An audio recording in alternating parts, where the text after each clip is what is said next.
There are plenty of different mocking frameworks for Java, but one that I find that's really easy to use and that's commonly used is called Jmock. And you can find Jmock at jmock.org. All you have to do to get started with Jmock is to download the jar and then get that set up inside of your project. I'll go ahead and click this binary jars, and you can see that it downloads this set of jars.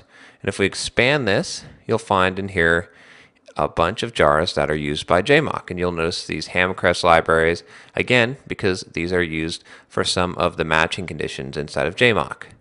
I'm going to go ahead and copy this over to a directory so that we can utilize this.